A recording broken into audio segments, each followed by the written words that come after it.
네, 여러분 안녕하세요.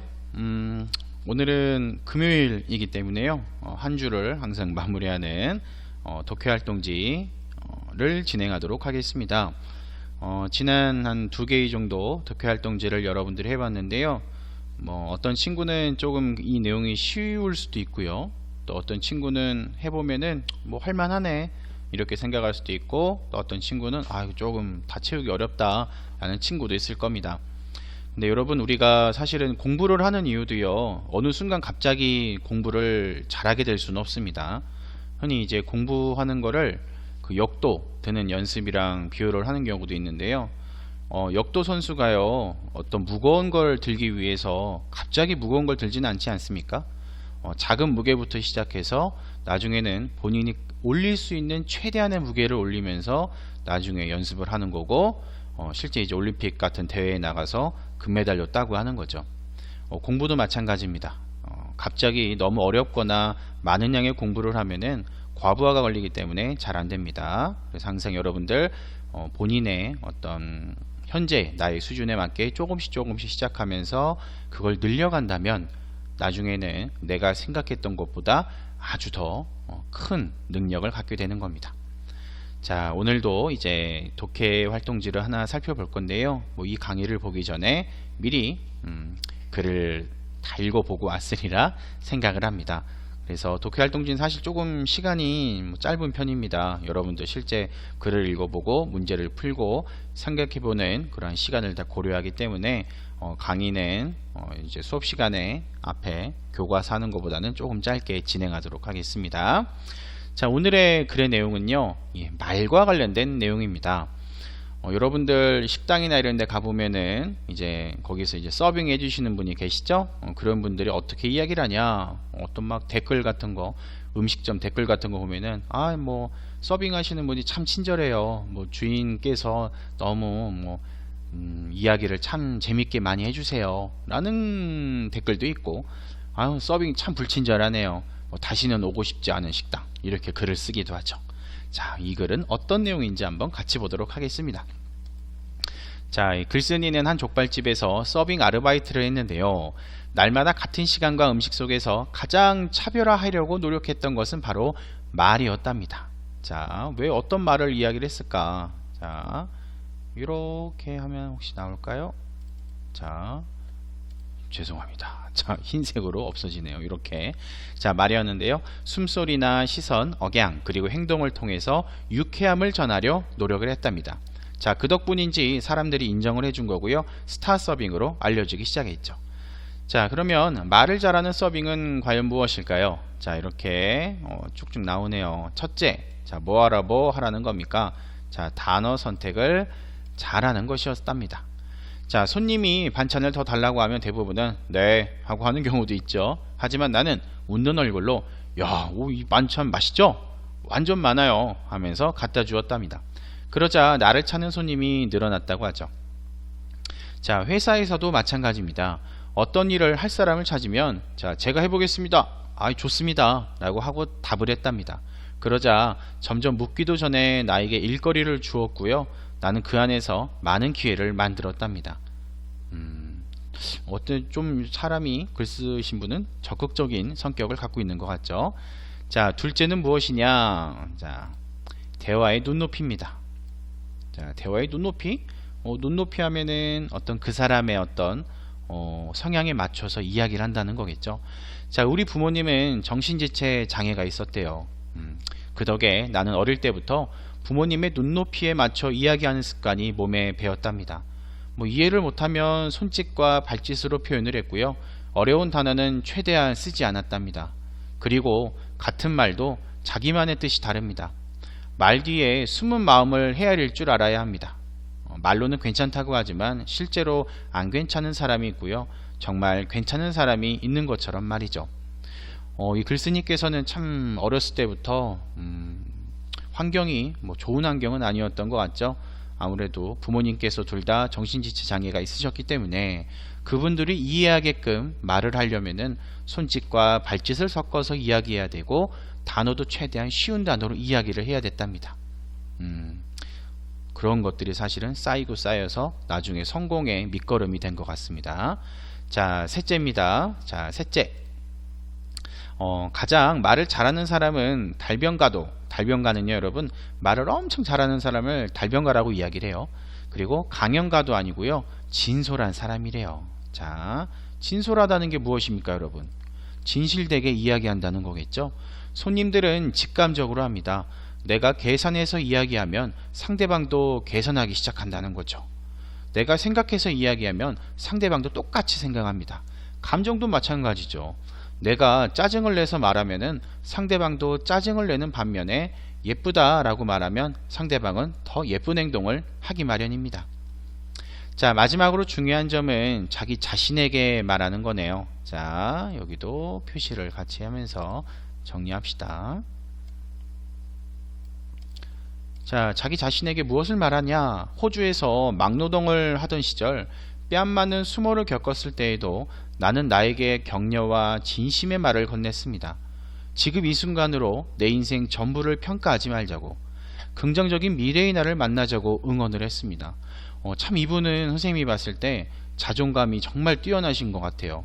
그러니까 나 자신을 정말 아끼고 사랑하고 존중하기 때문에 스스로를 이렇게 다시 일어날 수 있게끔 만들 수가 있겠죠. 자, 그렇게 스스로를 사랑하다 보니까 어느새 주변에 나를 아끼는 이가 많아졌습니다. 자, 이 모든 것이 말에서 시작이 되었기에 감사하고 또 감사하다라고 하면서 글을 마무리 짓고 있죠.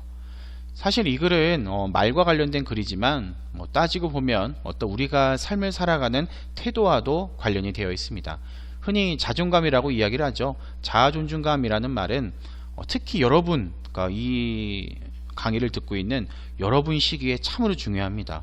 자존감이 뛰어난 사람은요, 주변에서 나에 대해서 아무리 험담을 하고 싫은 소리를 해도요, 그것을 이겨내고 오히려 그걸 긍정적인 에너지로 만들어내기도 하는 거죠. 그래서 여러분들도 사실은 다 사랑받는 자격이 있는 사람들이고 소중한 사람들이라는 걸 명심했으면 좋겠습니다. 자, 그러면 이제 단어 찾기를 하면서 같이 한번 진행해 보도록 하겠습니다. 여러분들 단어 다 찾아봤겠죠? 자, 첫 번째, 자, 각각의 등급이나 수준 따위의 차이를 두어 둘 이상의 대상이 구별된 상태가 된다라는 겁니다. 똑같이 다른 사람들과 가지 않고 뭔가 다르게 접근한다라는 거겠죠. 자, 여기서는 차별화를 두었다라고 이렇게 이야기를 했었습니다. 자, 두 번째, 말을 할 때 소리의 높낮이에 변화를 주는 일입니다. 선생님이 예를 들어 보면 먹어라는 말도요, 여기 답이긴 합니다. 억양에 따라서 의미가 달라집니다. 먹어 뜻이 다르죠. 첫 번째 먹어 하고 하는 건 물어보는 거고, 먹어 라고 낮추면은 명령을 하는 뜻이 됩니다. 이런 거는 이제 억양이라고 이야기를 합니다. 자, 세 번째, 어떤 사물을 보거나 상황을 인식하는 안목의 수준입니다. 자, 눈높이라는 말이 있죠. 눈높이 교육이라는 것도 있습니다. 자, 그리고 네 번째, 말을 매우 능란하게 잘하는 사람. 선생님이 아까 말 잘하는 사람을 세 글자로 뭐라고 이야기했었죠? 달변가라는 말이 나왔었습니다. 자, 다섯 번째예요. 자, 어떠한 사물이나 현상을 접했을 때요, 그것의 어떤 진상에 대한 느낌이 즉시 오는 것. 이거는 자, 직감이라는 말을 쓰기도 하죠. 여러분, 직감적으로 뭔가 이건 아니다 싶을 때가 오는 경우도 있습니다. 직감적이라는 단어를 쓰고요. 여섯 번째입니다. 이것저것 가리지 않고 닥치는 대로 하는 노동. 글쓴이는 호주에 가서 이걸 했다라고 했습니다. 무엇이죠? 바로 막노동을 했다, 이렇게 표현을 했습니다. 그리고 남에게 모욕을 당하는 것, 내가 이러한 땡땡을 참고 견뎌야 된단 말인가 라고 했을 때 어떤 수모라는 단어를 쓰기도 하죠. 자, 단어 잘 찾아봤겠죠, 여러분? 자, 그 다음에 내용 토파보기입니다. 토파보기는 이제 자세하게 들여다보는 걸 토파보기라고 이야기합니다. 자, 첫 번째예요. 자, 글쓴이가 서빙 아르바이트를 하면서 차별화하려고 했고 노력했던 것이 대체 무엇이냐? 자, 한 글자가 있었죠, 여러분? 바로 말이었습니다. 말을 차별화하고 썼기 때문에 오히려 스타 서빙으로 알려지기 시작한 거죠. 두 번째 걸로 바로 이어가야겠네요. 두 번째 문제, 글쓴이가 스타 서빙으로 알려지기 시작한 이유가 대체 무엇이냐? 자, 요 본문에 있는 그 내용으로 정리를 하겠습니다. 어떤 숨소리나 시선, 억양, 이 행동을 통해서 손님들에게 이제 이것을 전달하려고 노력했습니다. 무엇이었냐? 바로 유쾌함이었습니다. 자, 이런 것들을 통해서 손님에게 유쾌함을 전하려 노력했기 때문에 손님들은 식당에 와서도 즐겁게 식사를 하고 갈 수가 있었고, 나 또한 인정을 받았겠죠. 자, 세 번째, 그래서 소개한 말을 잘하는 서빙 4가지를 정리해 봅시다 라고 했고요. 친절하게 이 본문에서는요, 여기 이렇게 첫째, 둘째, 그리고 셋째, 마지막으로 이렇게 4가지를 아예 표시를 해줬죠. 그걸 통해서 이제 여러분들도 정리를 했으리라 믿습니다. 자, 첫 번째는 무엇이냐면요, 단어 선택을 잘하는 것, 이것이 첫 번째 내용이었고요. 두 번째는 대화의 눈높이였습니다. 이제 상대방의 눈높이에 맞춰서 이야기를 해라, 그런 거였죠. 그리고 세 번째는 자, 진솔하게 대하기. 내가 뭔가 어떤 의도나 목적, 어떤 계산하면서 상대방을 대하면은 상대방도 마찬가지로 나를 그렇게 대한다는 거겠죠. 그러니까 어떤 진실되게 진실한 마음으로 상대방을 대하면은 상대방도 나의 그 진심을 알아준다라고 이야기를 했습니다. 그리고 네 번째에서는 자기 자신에게 말하는 것, 이거는 이제 선생님이 아까 이야기했던 것 같이 자존감과 연결이 되어 있다. 여러분들에게도 자존감이 매우 중요하다라고 이야기를 했습니다. 자, 네 번째는 OX 문제입니다. 이제 O 아니면 X니까 50%의 확률이겠죠, 여러분. 자, 첫 번째, 글쓴이는 손님이 반찬을 더 달라고 하면 네 라고만 했습니까? 아니죠. 오, 이 반찬 맛있죠? 이거 반찬 완전 많습니다. 더 갖다 드릴게요. 이렇게 이야기를 했죠. 그래서 이제 X라고 표시를 하면 되겠고요. 자, 두 번째, 글쓴이의 부모님은 정신지체 장애가 있어서 손짓과 발짓을 많이 사용해서 표현을 했다. 뭐였습니까? X였습니까? 당연히 O였죠, 여러분. 자, 이 손짓과 발짓은 보통 이제 비언어적인 표현이라고 이야기를 합니다. 그러니까 말로 나오는 언어는 아닌데 상대방과 의사소통할 수 있는 수단이기 때문에 이렇게 비언어적 표현이라고 이야기를 해요. 자, 그 세 번째, 자, 내가 짜증내서 말하면 상대방도 짜증을 냅니까? 안 냅니까? 당연히 상대방도 짜증을 내겠죠. 그래서 이거는 O라고 이야기를 할 수 있습니다. 자, 다섯 번째입니다. 자, 긍정적인 미래의 나를 만들기 위해서 내가 고쳐야 할 말하는 습관이 있다면 무엇이 있습니까, 여러분? 여러분도 한번 각각 하나씩 있겠죠? 우리가 매주 이제 독해활동지 하는 것처럼 여러분들도 한 가지씩 요 다음 강좌 선생님이 올려놓을 테니까 하나씩 한번 적어보시고요. 선생님 저는 딱히 없는 것 같아요 라고 하는 친구들도 분명히 있습니다. 자, 그렇다면 굳이 요 5번에 대한 답이 마땅히 생각이 안 난다면 요 말도 한번 써보세요. 내가 들은 말 중에서 가장 좋았던 말이 있다면 무엇이었는지, 자, 두 가지 중에 하나 골라서 작성하면 됩니다. 첫 번째는 내가 고쳐야 될 말하는 습관이 있다면 무엇일까를 쓰시던지, 아니면 내가 들은 말 중에서 가장 좋았던 말이 있다면 무엇이 있는지, 이렇게 두 가지 중에 한 가지 골라서 요 다음 강의에서 작성해 주시기 바랍니다.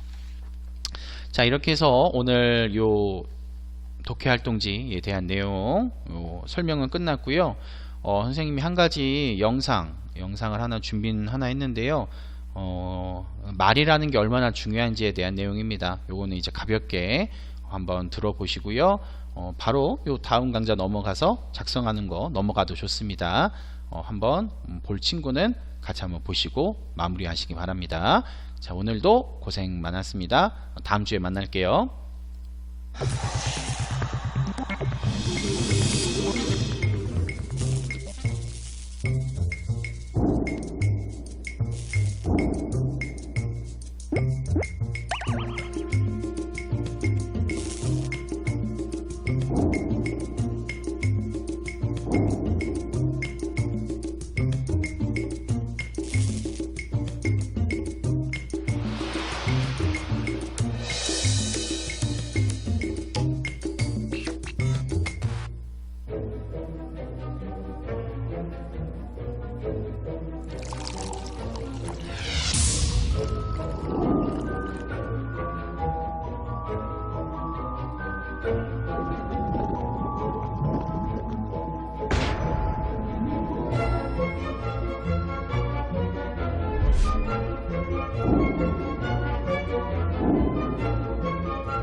입주민의 막말로 경비원이 군신의 목숨을 끊은 아파트입니다.